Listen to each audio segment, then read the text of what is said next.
नमस्कार साथीहरु, आज म तपाईहरु सामु हरिया मकै खाँदाका फाइदा बारे जानकारी लिएर आएको छु। शरीरमा कुन कुन रोगमा फाइदा गर्छ अथवा शरीरलाई कुन भागमा कसरी प्रयोग गर्ने सम्पूर्ण जानकारी लिएर आएको छु। यो एक पोषिलो खाद्यान्न हो जुन नेपालको सबै ठाउँमा उत्पादन हुने गर्दछ। तर यसलाई भने गाउँघर तथा शहरमा हामी हेलाको दृष्टिले हेर्ने गर्दछौँ। तर एक रोगसँग लड्ने शक्ति भएको एक खाद्यान्न हो। मकैमा भिटामिन सी पर्याप्त रूपमा पाइन्छ। हरिया मकैमा फाइबरको मात्रा बढी भएकोले पाचन प्रणालीलाई मजबुत बनाउँछ। यसको नियमित सेवन गर्दा एसिडिटी र कब्जियत सहिलेसँग निको हुँदै जान्छ। मकैमा भिटामिन सी, फाइबर, बायोफ्लेभोनाइड, क्यारोटिनोइड पर्याप्त रूपमा पाइन्छ। गाउँ तथा शहरमा मकैलाई खाजा खाना र बेलुकाको खानाको रूपमा प्रयोग गरिन्छ।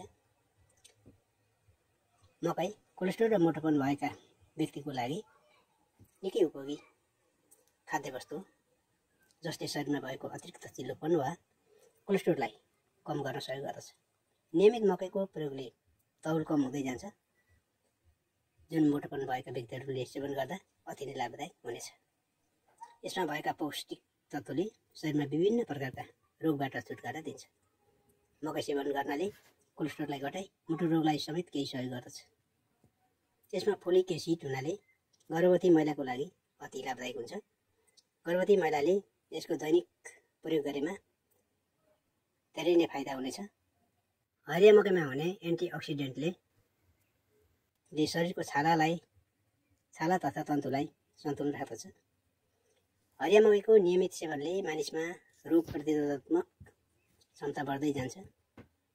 मकैमा भिटामिन सी, बायोफ्लेभोनाइड, क्यारोटिनोइड र फाइबर पर्याप्त पाइन्छ। यसलाई दिनमा 3 पटकसम्म प्रयोग गर्न सकिन्छ।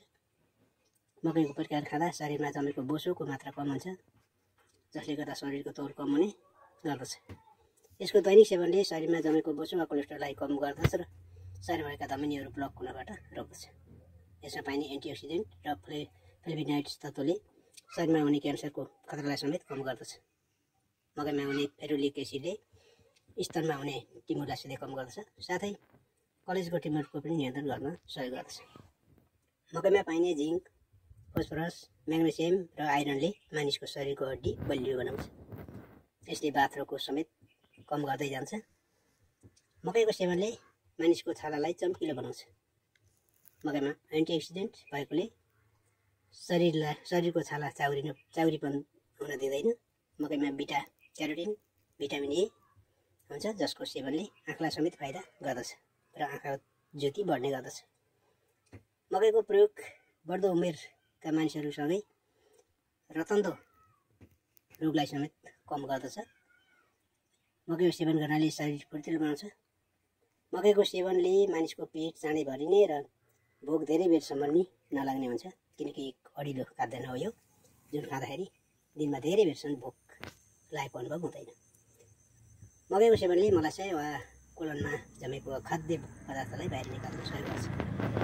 मकैमा आइरनको मात्रा भरपूर मात्रामा हुन्छ, जसले गर्दा बालबालिकालाई उमेर बढ्न या शरीर बढ्नको लागि सहयोग गर्ने गर्दछ।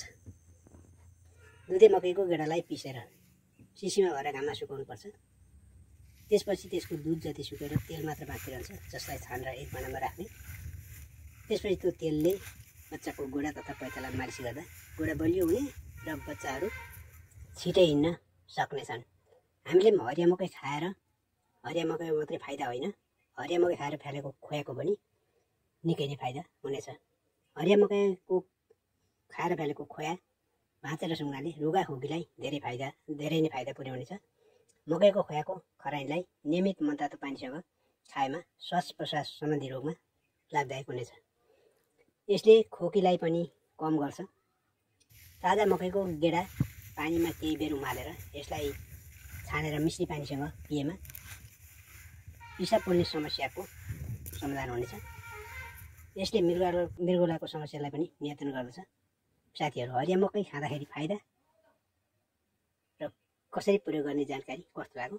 यस्तै जानकारीको लागि खेतीपाती कुरा युट्युब च्यानललाई सब्सक्राइब गर्न नबिर्सनुहोला र यसरी सब्सक्राइब गरेर तपाईँ यस च्यानलमा जोइन गर्नुहोला, किनकि म यस्तै जानकारी लिएर आउने छु। हस्त बिदा हुन्छु।